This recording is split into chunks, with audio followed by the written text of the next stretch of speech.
Olá, Monte Carmelo! Seja muito bem-vindo, seja muito bem-vinda ao nosso nono episódio do programa Agenda Municipal de Desenvolvimento, reflexões sobre o município de Monte Carmelo, em Minas Gerais. Eu sou Felipe Prado Macedo da Silva, professor da Universidade Federal de Uberlândia, aqui no campus de Monte Carmelo, e economista vinculado ao Conselho Regional de Economia em Minas Gerais, o chamado Corecon-MG. Neste nono episódio, vamos conversar um pouco sobre as estratégias territoriais, parcerias com municípios vizinhos. Produção, roda a vinheta.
Estratégias territoriais, parcerias com municípios vizinhos. Para que um projeto municipal de desenvolvimento social e econômico dê certo, ainda mais em um município que podemos considerar como pequeno, como Monte Carmelo, menos de 50 mil habitantes, é fundamental ter em mente sempre os claros limites que existem na dimensão geográfica, na dimensão econômica, na dimensão política que existe internamente dentro da realidade concreta. O que eu quero dizer com isso? Quando você elabora e busca implementar uma agenda municipal de desenvolvimento, é fundamental que o município tem, mas também os seus limites por ser somente um município. Nos episódios anteriores, nós apresentamos algumas, por exemplo, vocações econômicas do município de Monte Carmelo em relação, por exemplo, ao café e ao setor ceramista. Mas no último episódio, quando falamos do Índice de Desenvolvimento Humano, o IDH, eu apresentei alguns limites ao desenvolvimento, como, por exemplo, os limites que existem no desenvolvimento do setor educacional dentro de um município pequeno, e os limites que existem, por exemplo, dentro da área da saúde, que é um grande desafio hoje um município fazer ou oferecer serviços de saúde sozinho, tendo em vista as complexidades da área em si. Então veja, o capital, como as estruturas econômicas atualmente se organizam, elas acabam privilegiando as grandes dimensões. Então, é mais fácil para uma cidade, por exemplo, como São Paulo, como Belo Horizonte, como Brasília, realizar certas coisas do que para um município pequeno. Por quê? Por quê? Porque ali você tem grandes populações, você tem grandes produções, você tem o paradigma do século XX, do capitalismo do século XXI, que é o paradigma das grandes escalas. E no município pequeno, você tem que lidar com o desafio de estabelecer viabilidades econômicas, inclusive também sociais, em pequenas escalas, o que não é fácil. E essa dificuldade de você estabelecer desenvolvimento econômico municipal que dê conta de certas temáticas, que é mais fácil uma cidade grande do que uma cidade pequena, aí é onde está a necessidade de você estabelecer estratégias territoriais. Então veja, um município pequeno como Monte Carmelo tem dificuldade de, por exemplo, determinadas obras de infraestrutura que dependem de vultuosos capitais ou de mão de obra altamente qualificada. Tem dificuldade, às vezes, do saneamento básico, porque não tem escala econômica. Na saúde nem se fala, conforme a gente já falou no episódio 8, sobre a questão relativa a melhorar os indicadores de saúde, a dificuldade e a complexidade de você ter mão de obra, de você ter equipamentos, de você ter certos tratamentos no município que tem uma verba muito pequena. O município não consegue dar conta de resolver problemas de alta complexidade porque não tem recurso.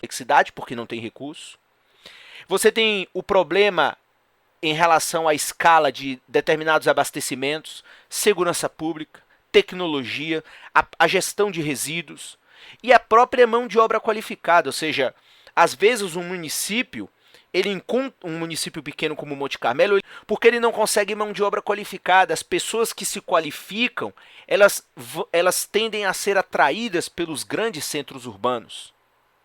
E, portanto, às vezes falta mão de obra num determinado lugar e porque essa mão de obra vai para lugares mais atrativos.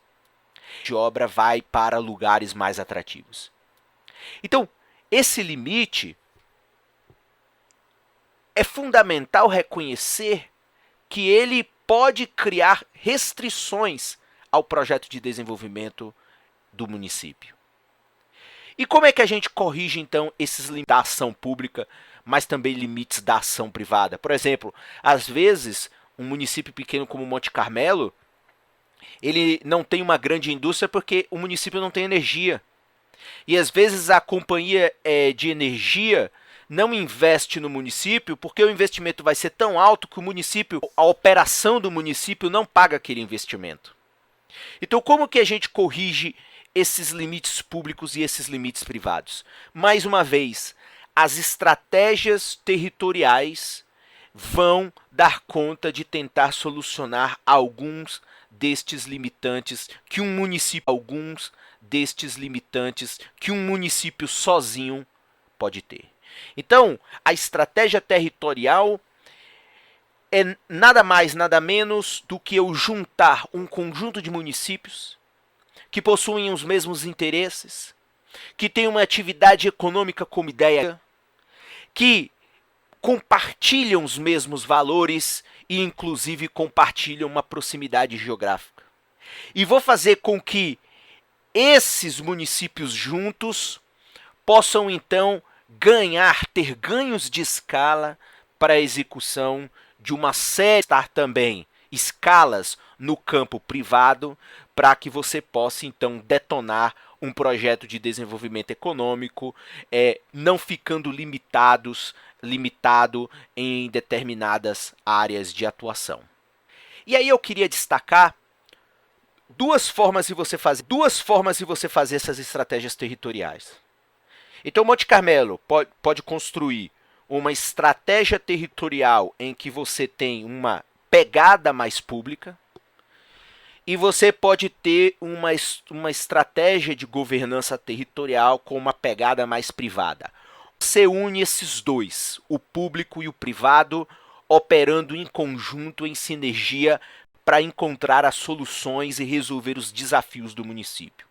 E aqui em Monte Carmelo, nós temos essas duas estruturas. Nós temos um consórcio público, que é o RIDES, que se formou agora em 2020, se formou a Associação de Desenvolvimento do Coração do Cerrado, que é essa estrutura de governança chamada Coração do Cerrado, Região de Oportunidades. Então, você tem o RIDES, que reúne o poder público em torno de soluções para determinados serviços públicos que é necessário ter ganho de escala, como, por exemplo, a gestão de resíduos, ou seja, a gestão do lixo, é uma daquelas estratégias municipais que você precisa ter escala, então você precisa se unir com outros municípios para resolver os problemas dos resíduos líquidos e sólidos.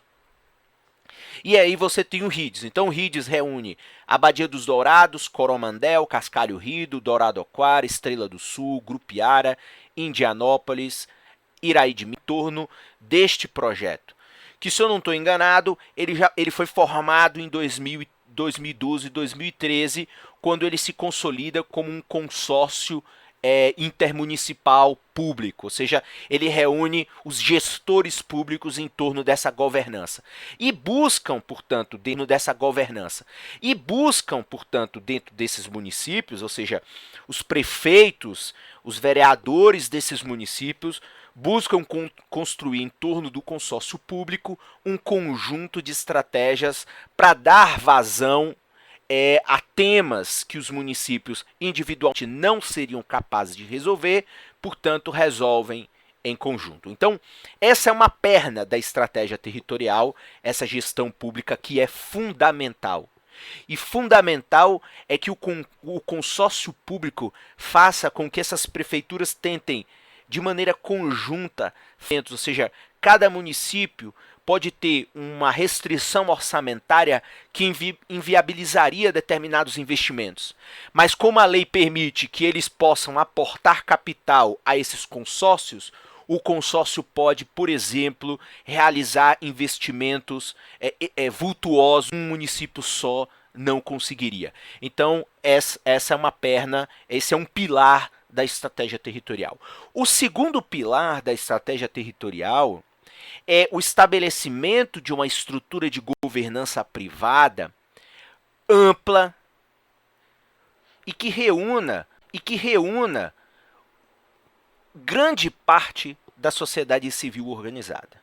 Eu sempre tenho frisado em vários episódios a importância de uma estrutura de governança ampla, inclusiva, em que todos ganham, ainda que não ganhem o que desejam. Por quê? Não adianta você construir uma estrutura de governança em que você tem, nessa estrutura de governança, restrições para você acessá-la. Ou seja, se eu chegar nessa estrutura de governança, será que eu vou ser bem recebido? Será que a associação ou o conjunto da estrutura de governança vai ter interesse em incluir? Ou vai ter interesse em excluir porque esse ou aquele grupo da sociedade não faz parte do conjunto vencedor daquele projeto ou do conjunto do grupo que controla aquele projeto? Então, a estrutura de governança do coração do Cerrado, região de oportunidades, que se estabeleceu agora em 2020, o Estatuto de 2020, se formou a Associação de Desenvolvimento do Coração do Cerrado, a ADECER, 11 municípios privados ou organizações da sociedade civil de 11 municípios, né, Abadia dos Dourados, Cascalho Rico, Coromandel, Douradoquara, Estrela do Sul, Grupiara, Indianópolis, Iraí de Minas, Monte Carmelo, Nova Ponte, que você não tem no concurso público, ou no ponte que você não tem no concurso público, ou no consórcio público, e você também tem aí, finalmente, Romaria. Então, são 11 municípios, a única diferença em relação ao RIDS é, portanto, Nova Ponte. Então, qual é a importância dessa estrutura de governança privada? É que ela inclua, tem que ser o mais amplo possível. E como eu falei no início, ainda que tenhamos essa diferença de uma instituição territorial, uma instituição de governança territorial com agentes públicos, que é o consórcio público, e você tem uma estrutura de governança privada, ou vários de governança privada, você precisa unir. Essas instituições precisam conversar entre si para tentar encontrar interesses em comum, reunirem forças para que o projeto de desenvolvimento social e econômico do município de Monte Carmelo e dos municípios vizinhos possam ser levados adiante. Então não adianta você ter uma estrutura de governança, e ainda mais no município pequeno, onde, enfim, não há tantos agentes econômicos assim diferentes. É duro você chegar, como acontece em partes do que eu percebo, e ter uma estrutura de governança em que você reúne as mesmas pessoas, as mesmas instituições, as mesmas pessoas controlam 3, 4, 5 instituições diferentes, e você não inclui outros agentes. Por exemplo, eu sou professor da UFO, eu não vi agora na formação da instituição do Coração do Cerrado, você tem um chamamento amplo de professores de diversas áreas para participarem dessa estrutura de governança, sendo que hoje a universidade, porque a UFO, ela não fornece só educação, ela fornece pesquisa, que é fundamental para um projeto de desenvolvimento social e econômico de longo prazo. Da ciência, precisa fazer uso dos estudos, precisa fazer uso de planos estratégicos para que possa encontrar o seu destino. E aí você não tem uma instituição privada, uma instituição pública, porque a instituição pública rivaliza com a instituição privada, aí você, a instituição pública rivaliza com a instituição privada, aí você não inclui a associação A, porque a associação A participam outras pessoas que pertencem a outro grupo político, e quem controla a estrutura de governança A, quem controla a prefeitura B, quem controla outro sócio público é C, você não reúne as pessoas. Você parte para disputas políticas do qual deveriam ficar só no âmbito das eleições e no âmbito, talvez, da instituição pública. Você traz esse problema político para a solução de determinadas questões territoriais. E imagine o quanto complexo é isso dentro de um município. Agora imagine você juntar 11 municípios ou 10 municípios, que cada um tem os seus conflitos internos, tem as suas disputas pelos grupos de poder, pelos grupos econômicos, e aí como que você reúne todo esse pessoal dentro de uma... Basta perceber que se o projeto ele não for um projeto inclusivo, ele morre. Se não for um projeto que agrega, ele vai, no longo prazo, mostrar resultados negativos. É simples assim. A região não vai detonar. É simples assim. A região não vai detonar um projeto de desenvolvimento se ela ficar travada apenas em uma visão, se ela ficar reclusa apenas à visão de um grupo econômico. Então, as estruturas de governança, especialmente as privadas, as associações, né, as estruturas colegial, elas precisam incluir e não excluir. Ainda que você tenha ali agentes antagônicos, você precisa juntá-los e não separá-los. Por quê? Porque senão o atraso, porque senão as dificuldades, elas vão vir de fora e vão atingir os municípios que não estão organizados desde dentro. Temos que entender que dentro dessa estratégia territorial, quando você une lá os 10, 11 municípios, os municípios precisam criar parcerias institucionais, ações econômicas em conjunto, e precisam considerar que os concorrentes estão fora desse território. Você vai competir com o território do norte de Minas, com o território internacional, com o território de São Paulo, mas você não vai competir com o seu parceiro territorial aqui dentro. Aqui dentro tem que existir parceria, tem que existir conjunto, tem que existir diversidade, tem que existir cooperação. E tem que fazer com que exista uma união territorial em torno de eixos estratégicos, ou em torno de problemas em comum. Por exemplo, você tem os municípios lidando com um problema que é de todos, que é o problema da gestão dos recursos hídricos. E não adianta, nenhum município sozinho vai resolver.